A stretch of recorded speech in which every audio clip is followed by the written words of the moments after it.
Let me add my own welcome to you, ma'am.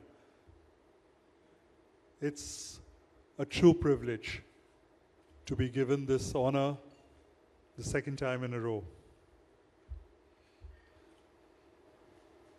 First of all, let me congratulate you.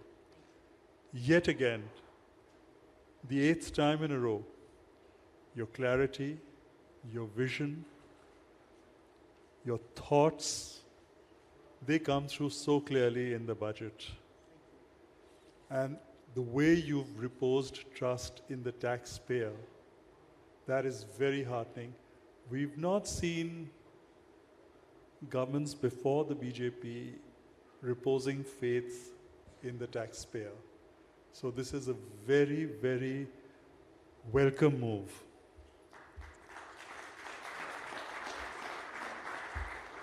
Quite honestly, it's a radical break from the previous, not the previous governments, but the previous regimes of. There are several initiatives which deserve applause. The redevelopment of cities program, the creation of centers of excellence of AI for education, the National Manufacturing Mission, the initiatives on nuclear energy. I can go on and on and on. But what is very important is that this is your vision, this government's vision for a Viksit Bharat, for a developing Bharat, for a competitive Bharat, for a Bharat that can stand up and look at the world at its own terms and compete to win. That, to my mind, madam, is the biggest message that this budget conveys. Can't thank you enough for this. Before I ask you to address us, a couple of questions, if I may.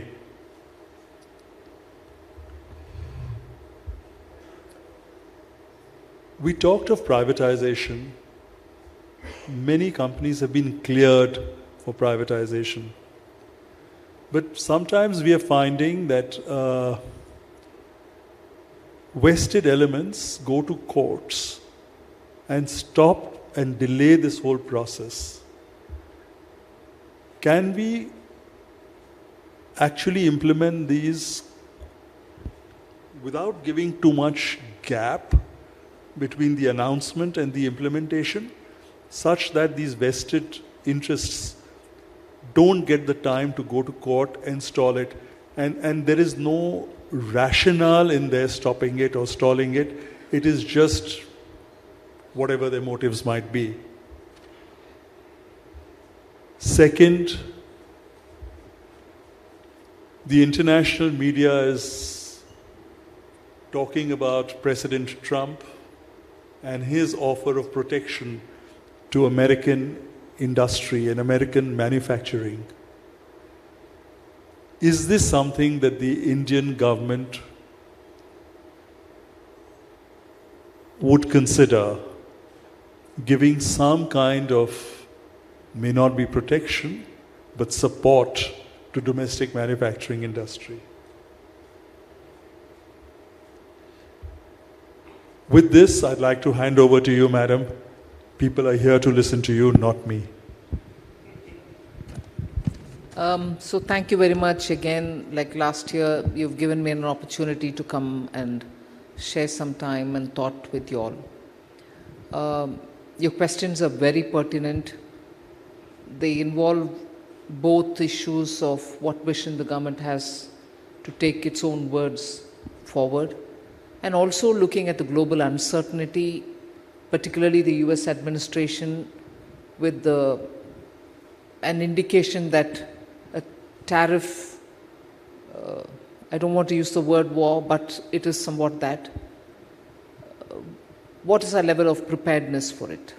So if I've understood you right, these are the two things that you have started the conversation with. on the vision, in a way, talking about how India can be, protected, what is the manufacturing and disinvestment related issues. See, disinvestment is some commitment from our side, and there is no U-turn or change of position in it. We've had a share of difficulties and challenges. They're not just looking at opportune moment to go to the market. That is one. But it is no secret to say that many of our public sector undertakings, which were cabinet cleared for disinvestment, were not even yet institutionally ready for going to the market. We've taken a decision, we'll have to do it. But there is time being spent on getting them ready, in a sense, prepped up for the market. Inclusive of internal absence of institutional arrangements for their own valuation, for professionalizing their body, for complying with certain listing norms. They are all being done now. They are old institutions. Some of them belong to the ancient world, but we are doing it now. And that is taking a lot of time. And sometimes, you're right, litigation stops them halfway through. Sometimes vested interest takes over, not within the government, because there is oneness in the thought in the government that we have to clear this. But despite all this, I would like to tell you that we've not left them lying in paper, waiting for that day when they'll get out, be sold off. No. In the meanwhile, we are ensuring that they're professionally run, their valuations are going to be good, they are really up and running in their best form, and therefore effort as much as readying them to go to the market or be sold off, we are also spending time to get them to be robust. So there's so much seen, there is so much more not seen of our work in getting these institutions or companies ready. So that is about the disinvestment related. We are on course, we will continue to be moving on it. Of course, if there is an election year, everything comes to a standstill. Once in 19, once in 24, so every 5 years you have that problem. In between, you have the problem of getting them readied. I don't want to keep sounding the problems to you, but I'm giving you the reasons why they are getting delayed. But it will happen. That's something which all of us can be clear on. But in the meanwhile, there are, of course, instances which we need to recall. Just on the verge of Air India being given away, we had cases in US. People tried to seize the assets. So it is not just Indian issue, it is also people who are looking at issues from outside of India and taking actions which are hindering us. But we are overcoming them. That's not a big threat, but we will face them and we'll overcome them as and when they come. We are ready for that. On the issue of tariff-related uncertainties because of the US administration, not until it is actually pronounced do you know what you have to work against or face.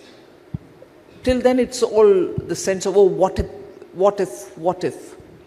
We can only ready ourselves and give ourselves that kind of ammunition to be able to face it in whatever methodology, whether you're going to stand up to it, whether you're going to fight it, you're going to counter it, or you're going to negotiate through it.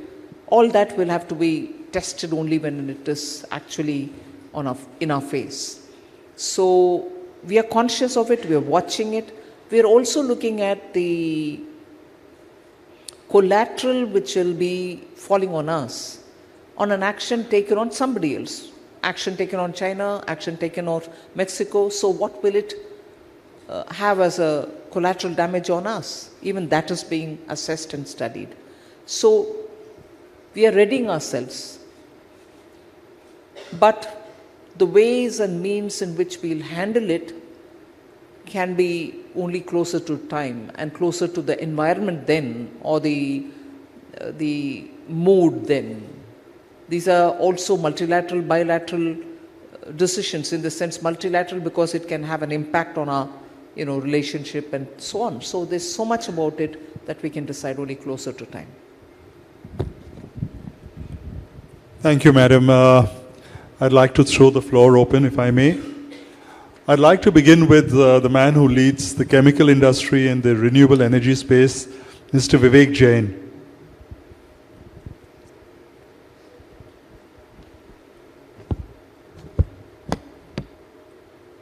Jeep.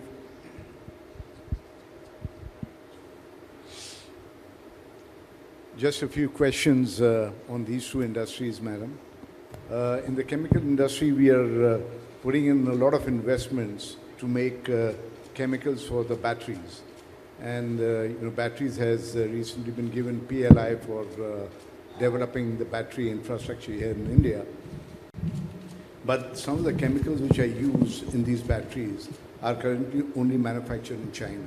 China actually makes about 90-95% of these chemicals, and unless and until there is a robust supply chain is developed in India, the battery manufacturing will not really take off in the way which the government expects to, both for EV mobility as well as for ESS.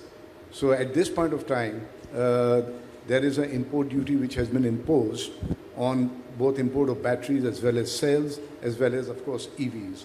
But there's no import duty which has been put on the import of these chemicals from China. And China is, as I just mentioned, about 90-95% of the world's chemicals. And they've got huge capacities which have been set up with the support of the government there, because the government wanted this dominance in the EV space by China.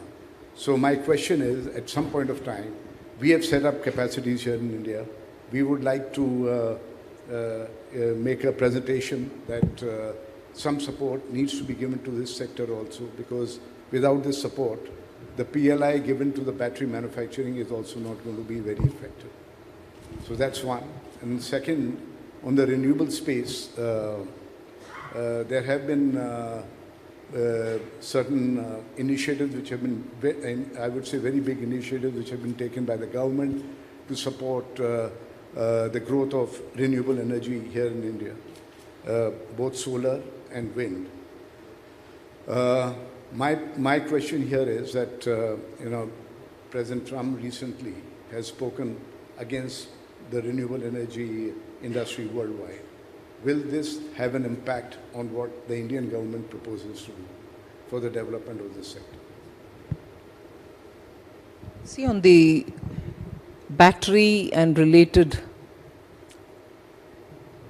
components or materials that you need to import, we have taken a position as regards customs duties on a very principled basis, and rationalization has been happening in the last 2-3 years.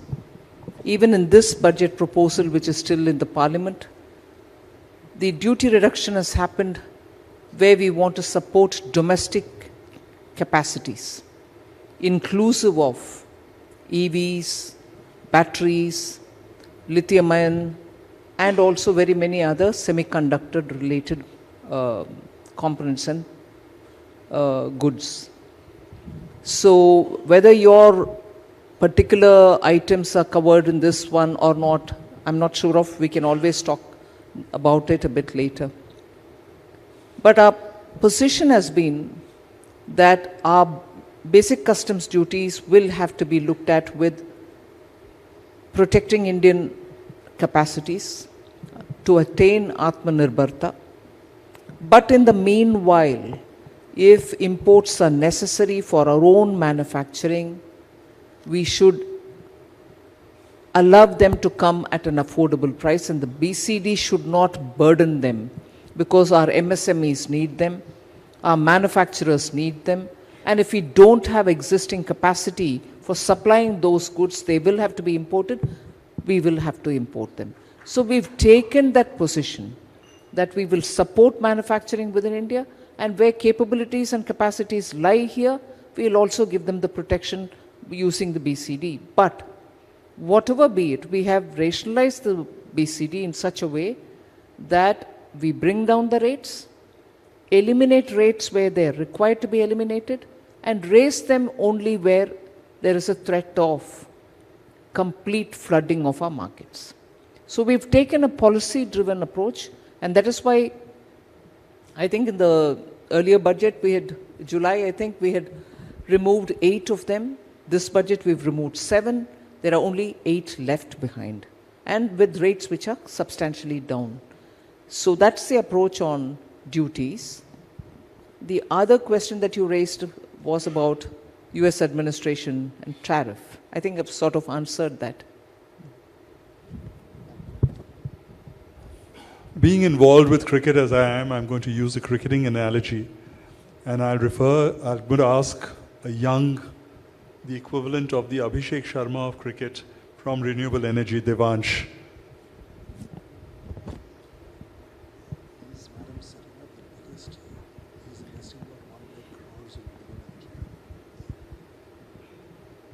Good evening, Madam. Congratulations on an absolutely phenomenal budget. I think for young India, it's very commendable to have a growth-oriented yet inclusive budget. I wouldn't say more beyond that because I'm too young to say too much. But my limited question is more on the renewable side, which it takes off from last year. I'd asked you this question as well. On many of the inputs which we use across wind and solar, it's about 15 to 18%, and the end product is at about 12%. There's a lot of input tax credit which is getting created on our balance sheet, which we can't utilize. You had mentioned in the last time I had the opportunity to talk to you that you're looking at rationalizing a lot of these structures, but not much, ma'am, has moved since then. When can we expect some movement around that? Well, not much has moved. In fact, nothing has moved because the group of ministers is working on it. Sure. And they've done a lot of work. I must credit them for it. But yet, there's more to be done. So we have to take a bit more time because we don't want to come out in piecemeal. This time that we do, it should be one big tranche of changes. I do remember your suggestion was taken to the council. Sure. So I'm sure when they're considering the rest of it, they'll also take this on board. Thank you. Thank you, ma'am. I turn to a woman entrepreneur from the media and entertainment space. She runs India's oldest music company, Avarna. Good evening, ma'am. My question to you is, no government has done for women in India as much as you have. How do you think women like me and others who are, for lack of a better word, privileged, how do you think we can help give an impetus to this growth? Well, the fact that you have reached where you've reached itself can stand out as a motivational point for many who want to, come up their own way. But even otherwise, you can always motivate people, handhold them where you can give your experience as a lesson for people. And you should go around meeting people and talking to them. I'm sure you're doing that, but since you asked, I wish to say that. It is important to share your thoughts. It helps. Thank you. I now turn to somebody who needs no introduction, Sohail Seth. I must say it was a superb budget. I won't use the CII FICCI lexicon of pro-vision, pro-farmer, pro-whatever. And I genuinely believe, in fact, I said it about you that day on Arnab's program, that it was done with decency and dignity. I'm pained that we have an irresponsible bunch of jokers in the opposition, but that's for them to handle. My question is only very simple, and you touched upon it very eloquently. Donald Trump is doing things as the President of the United States as he must. He's not the President of, any other country. And I love what the fact that you said preparedness. I also believe that Indian industry must recognize that there is a danger. Everything can't be only the government's preserve. How do you believe, and you said that in your speech, and I want you to say that because I'm going to tweet about it, talk about it. If there were 3 asks that you had from Indian industry, what would they be?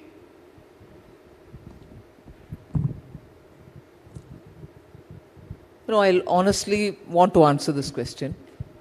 But even as I say it, I'm going to have to choose my words.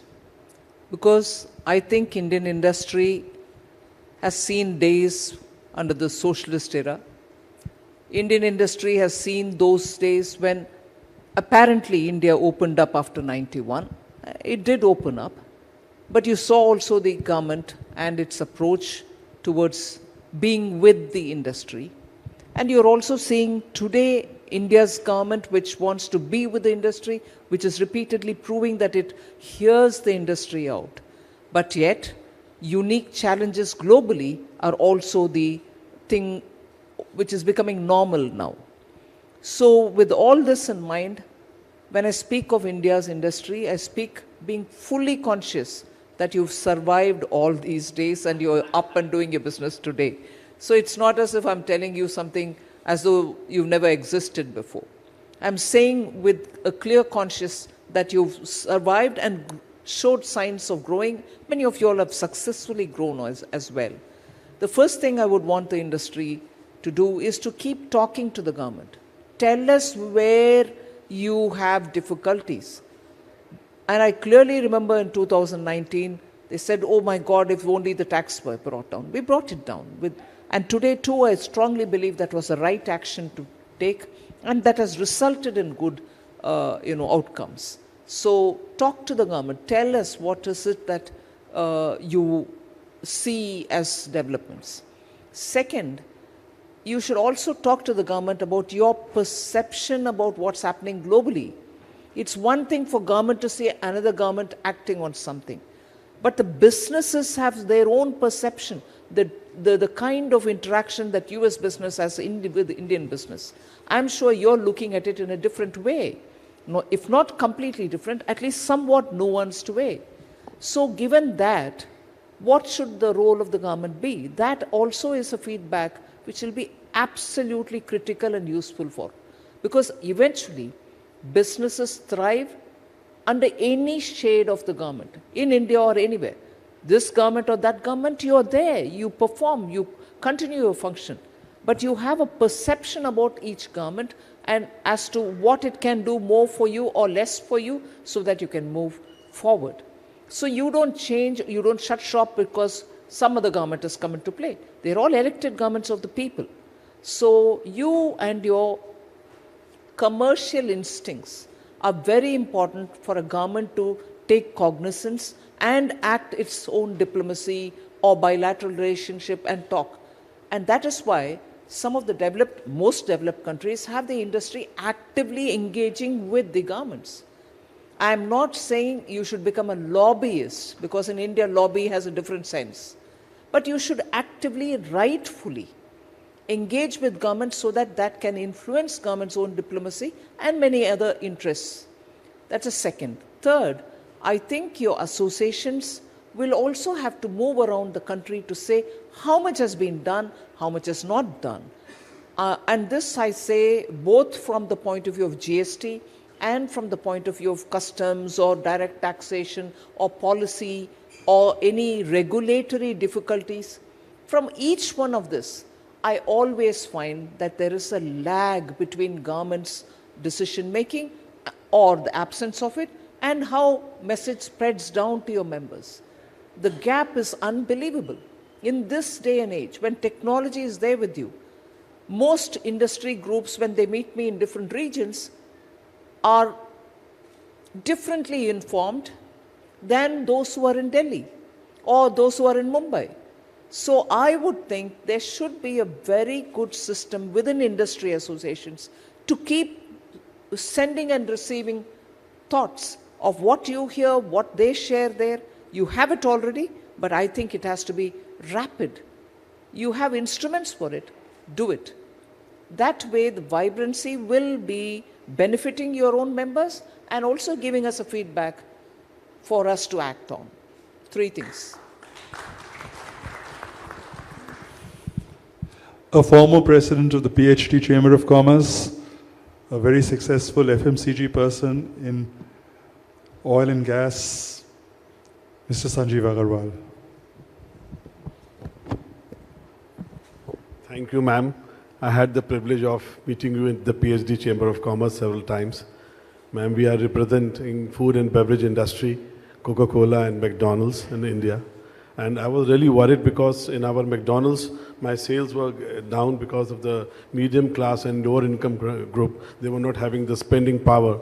But with this budget, ma'am, what you have brought, the transformative reforms in this historic budget really helped us, because now they will have some disposable income to spend more. So we are very happy with this budget, ma'am. And really thank you so much. Thank you, ma'am. Thank you. I turn to someone from the hospitality sector, Karan Paul. Thank you, Sanjiv. Madam, great pleasure to see you in person, and obviously I've admired your leadership of vision, clarity of thought and purpose that has been demonstrated for the last many years. I think Sanjiv has put me under hospitality, but we do have a few sectors in our group.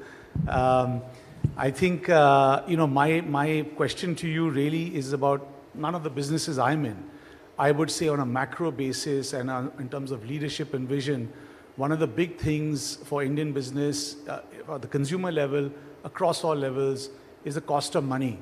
So, I would like to understand what is the grand vision, because I know when the government first came in, there was a lot of clear thought that let's bring the cost of money down to 3 to 5%, for example. Do we have that kind of vision and plan that is going to be executed for India? That's really what I'm interested to understand. Thank you.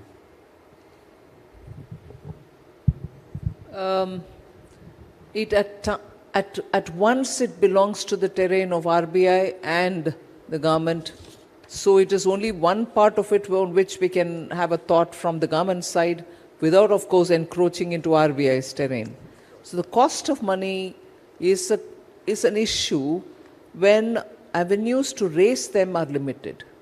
But what the government is trying to do is to open up many more avenues through which money is made available. And that is where I think the big ticket efforts which are going on in IFSC, where you're able to get resources from even abroad and in a globally competitive way, is one of the big ticket things that we've done. I think industries can access that, and that is one of the ways in which you can leverage cheaper money from, let's say, abroad. Within India, we are also making efforts to deepen our bond markets. And that has actually started to pay off in the sense that Indian participants are themselves now coming into the bond markets. And the Reserve Bank's attempt to have a separate platform through which even private participants can now engage in government securities has also brought in money into that. So you are crowding out in some areas, but in most areas you're crowding in the private funds. This has also helped. Other than that, the Reserve Bank of India itself is periodically reviewing, and recently they've opened up the tranches of releases that they can bring in more liquidity into the market. See, these are ways in which all of us are trying to ease the stress that affordable capital should be available, money should be available. But of course, if industry has its own thought on it, I'll be happy to receive them. Shashwat. Good evening, ma'am. Ma'am, you have proven to be a thought leader that inspires. As probably the youngest in the room, I had one question for you. When you as a policy maker look at a Viksit Bharat by 2047, what are two things that you think could prove to be a challenge for us? Two things not as an end goal, two things as those challenges which will reduce the pace in which have the potential to reduce the pace at which we can grow, are the global uncertainties. And the second is the transition, energy which is required for the transition from fossil fuel to renewable. And that's where I think I'm happy that the government has laid before itself various ways in which it can widen the renewable basket, not just look at solar, but also look at pumped storage which can be used again. So there's effective use of the same, TMCs of water for generation of just not once, but also the second time over. also look at the way in which we have India's own SMR, the small modular nuclear reactors. India has successfully brought this one so it can be scaled up. It's reached a point where it can be scaled up, where it can be commercialized. And that is why in this budget, we have made that announcement that we will now be setting up SMRs all over the country with private participation. But India, Atomic Energy themselves have come with a formulation which is going to be very indigenous. Together, because there can be interests, let's say from France or from Russia, we are also amending the Act, which I've already said. The department will work on it. So we are laying a clear picture of how we are going to bring in energy security for us towards this path. That is full of challenges, but yet we are clear on the route in which we want to go. So these are the two I would think are the challenges. Thank you so much, ma'am. Mr. Ajay Shriram. Thank you. Good evening, ma'am. Heartiest congratulations on a wonderful budget. I think, frankly, the positivity it has created in the atmosphere and the feeling among the business community and people down the line is very positive. Really appreciate that. And I can say this on behalf of CII, where Sanjiv and I, both of us have been office bearers there. And one can definitely say this, that the entire CII is very positive on what the outcome are. One issue which comes up, ma'am, which you have addressed at the center, is the issue of fiscal deficit, where from, I think, 6-7 years ago, it was 9% range. You are now targeting 4.4%. But the situation in the states is disturbing. And some of them are really going from bad to worse. Is there any way the center is looking at doing something about this to help the states, or how will it happen? Because ultimately the people there will suffer. Or are the states expecting center will fund us? I don't know what the mechanics of that is, but how will it work, and what can the center do to get the states more under some sort of fiscal control? Well, constitutionally the center can oversee the borrowings of the state, which is a constitution given right to the center, Article 293, which we do. But there are some states which, despite that, have their own ways of borrowing. One thing which we have very clearly done, and Prime Minister has been practicing it in Gujarat, and he wanted it to be practiced in center also, is no extra outside of the budget borrowing. You borrow, you will show it in your budget. So gradually, from 21, we are very transparent about borrowing. It's only budgetary. We are not doing any extra outside of the budget borrowing. And every borrowing is brought onto the books. There is no pushing under the carpet. That is one thing which states will have to now, at least some of the states will have to now give special attention to. Otherwise, there is this issue of, states and their borrowing, which is governed by the FRBM. But beyond that, if they borrow, they put it somewhere else, which is cost trouble for them. It is causing trouble also because even within that state, that debt's burden is getting intergenerational. Your grandchildren are going to pay for what you are spending on. And at least if you're spending money on asset creation, your grandchildren at least will be paying for something which they can use, on which there can be an economic activity where monetization of that asset can happen. But if you're spending it on revenue matters, if you're spending it on those which is consumption-oriented expenditure, not asset-creating expenditure, the quality of your borrowing and spending is questionable. It's not going to result in asset, and it is going to burden the future generations. So at least we are very clear that we need to do it, and we also speak to the states, and that's why you said, well, how can you help it? We are incentivizing by giving monetary rewards, in the sense we allow them to borrow a bit more. We also give them interest-free loans, which after 50 years, you know what it can be. It's as good as writing them off. We are giving from 2021 50-year interest-free loan for states to build their capital assets. So that every year, this year, the proposed budget, which is in the Parliament now, waiting approval of the Parliament, 1,50,000 crores is being given to the states so that they can build their assets, and that money from in the state can be used for something else. They can do their own priority investments.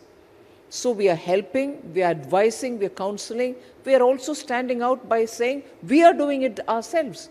We are not treating ourselves differently. We are practicing what we preach. So, in fact, I'll tell you this data, which is very obvious in this budget. What's the fiscal deficit? I am giving a number of 4.4 for the coming year, 25-26. What is the capital expenditure that I'm allowing in terms of the money which is going in there? 4.3% of the GDP. Fiscal deficit is the amount I borrow. And where is the deficit going? For the capital expenditure. 4.4 and 4.3, exactly what I'm borrowing is what is going into capital expenditure and not on revenue or not on committed expenditures, salaries, pensions. No, I'm not spending on them. I will spend on them. But that which I borrow, I'm spending only in creating assets. That's the kind of discipline Prime Minister Modi has brought into the fiscal management of the country. And that is what is going to help our future generations. Anas Junaid.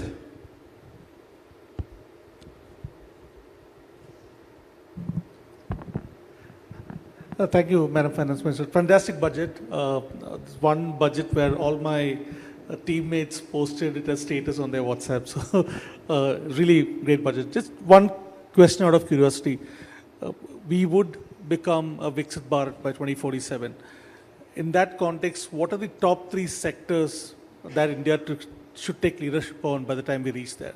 Do you have any top 3 sectors, in semiconductors or anything, which you believe that India should take leadership by the time we reach 2047? No, that we are very clearly showing that we will be supporting semiconductors, we will invest in artificial intelligence, please.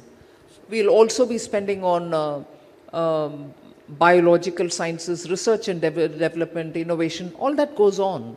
We've given priority. In fact, 14 sunrise sectors are being supported. So they will have to develop, but that doesn't mean we can still live with poverty. It certainly doesn't mean that 2047 with all these industries will reach there, but we'll still have a laggard in terms of we've not achieved our zero poverty level. No, that is equally important.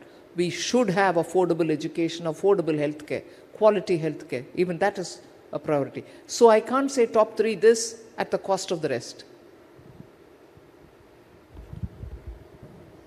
We have a leading stock market investor, Mr. Kedia.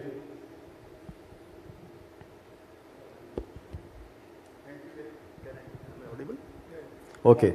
Yeah. Thank you very much, ma'am, for this wonderful budget. I would like to say one thing, madam. Immediately or suddenly you have just kept 1 crore people out of this tax net and all. Again, thank you very much for that.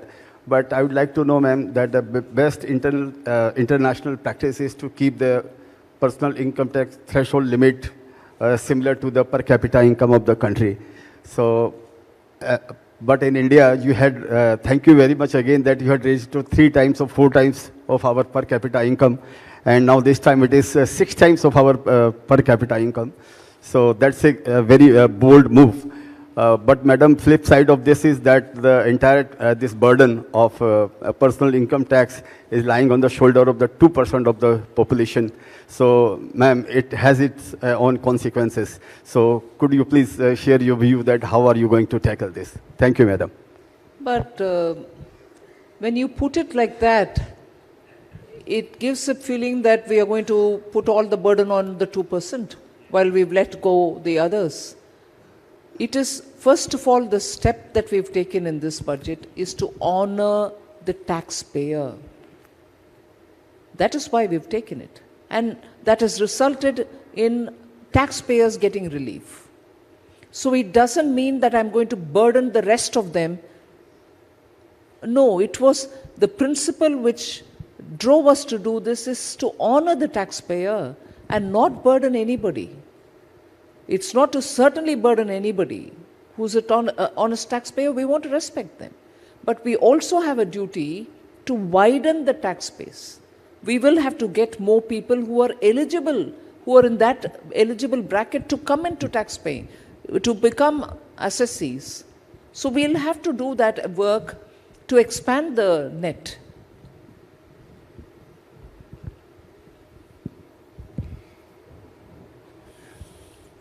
I will turn now to Mr. Utsav Parekh. Ma'am, thank you very much. The budget really, from being a person from the capital market, the budget was beyond our expectation. 1 lakh plus crores you have given in the hands of the taxpayer. And that money is going to fulfill some of their dreams. It is going to fulfill their ability to do education for the children, do whatever they desire. But one question that comes up is that the higher tax bracket people, no percentage saving has been done. Would you look at a percentage saving or rather a percentage reduction in their income tax maybe in the next budget? Well, I thought I've changed the tax rates to everybody. The highest we brought down the tax rate for every slab. Ma'am, the highest tax slab has not changed. It's of course it's come down. 30%, ma'am. You do your calculations and I'm confident that what you were paying earlier, what you're paying today, is far less higher than what you will be paying from 1st April. Please do your calculation. Certainly. I'm absolutely sure that for every income band, the rates have been brought down. And it is predictable. It multiplies in 5 only. 0, 5, 10, 15, 20, 25. That's how it goes. And in this side, 0 to 4, 4 to 8, 8 to 12, multiples of 4. I have brought income categories to a lower level, which were otherwise in a higher band. Consciously designed it in such a way that every taxpayer will have something more in his hand and not have to pay the tax. Please do check it up once more. Sure. If necessary, I'll send you the data. Sure.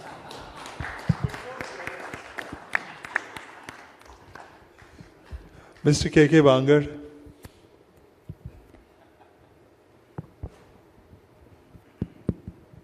Madam, previously in your budget, you had introduced a new concession for companies who were set up for 15% tax.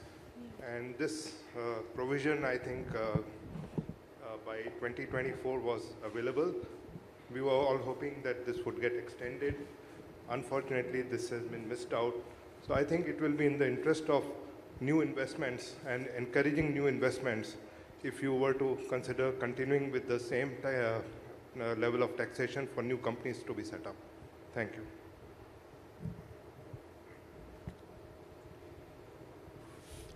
Mr. Saran.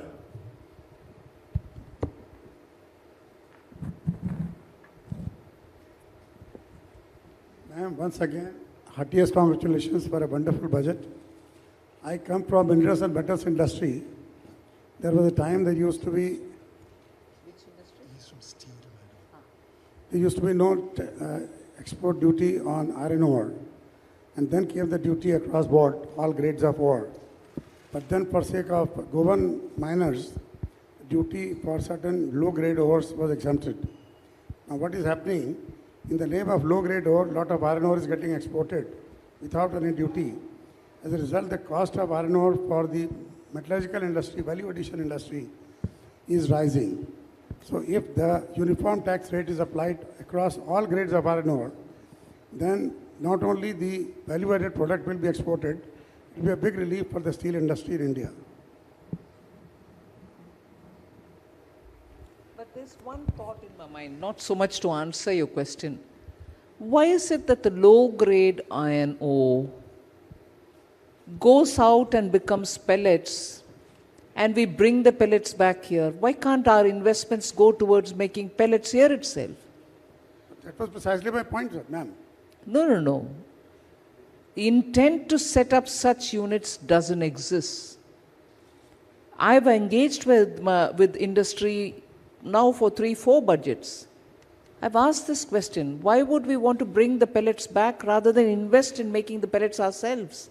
I have not had an answer. You might say duty, easy export, whatever. If they are the only answers, I'll certainly look afresh into the matter. But we've had this discussion.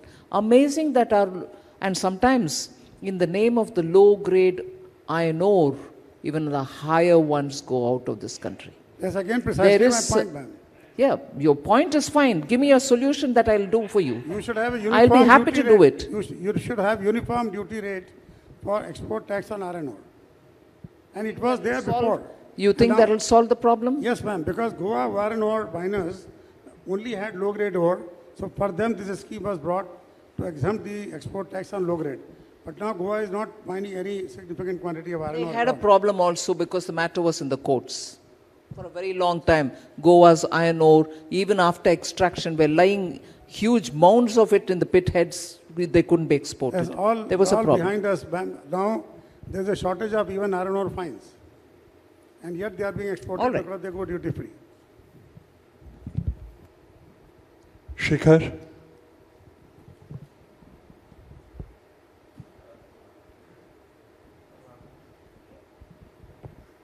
Actually, we come from an industry, ma'am, wherein we work with the governments, but we don't get, we get paid by the public actually. So we wanted to understand whether some sort of model can be proposed to the governments where a revenue sharing back from the industry, in some government departments, we work in the outsourcing of government services. Like, ma'am, in developed economies like UK, etc., wherein now they have proposed wherein certain government services, you pay back some money to the governments, to support them for the government departments. Like now in the US also, they have started the Department of Government Efficiency.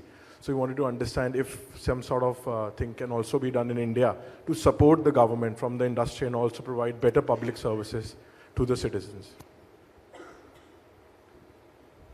Okay, I'll take his input.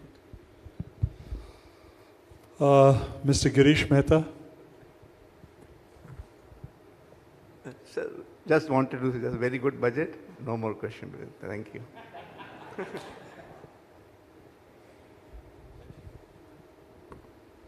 Yes, sir. Thank you, ma'am, and congratulations on behalf of the entire tourism industry.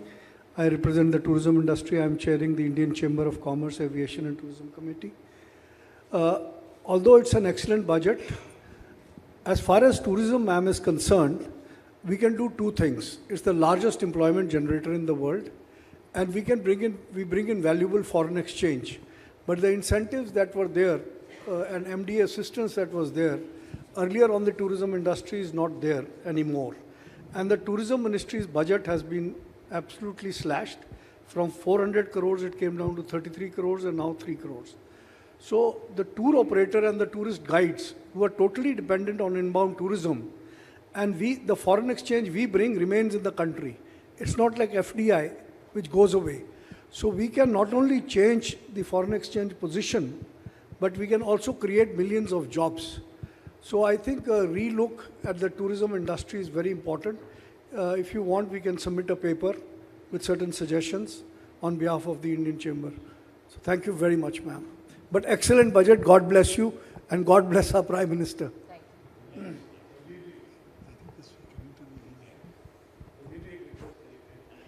Yes, Sanjiv. There's one request. Actually, we run McDonald's restaurants in India, and McDonald's restaurants bring happiness to the families and basically to children, ma'am. What happened in the last 2-3 years, government has stopped importing toys from China and Vietnam because they have brought in BIS, which is not being allowed. And the quality of toys are very, very high standard because children put the toys in their mouth. And that is to be very good food grade, and it has to be very quality conscious. McDonald's don't allow quality in India. So that's the biggest problem in India, and we are creating more toys factory in India, but it will take some time. If we can be allowed for 2-3 years, ma'am, import of toys. Yeah, actually China and Vietnam. Actually the toys gives happiness to children, and we cannot get Happy Meal. No, toys, actually they are very high grade, food grade material, which India cannot make. So that is the biggest problem in India. No manufacturer in India can manufacture toys as per McDonald's standards. Thank you, Sanjiv. I think we've come to the end of an extraordinary session. Thank you very much for your participation. And before we leave, I think we have to stand and thank our Honorable Finance Minister.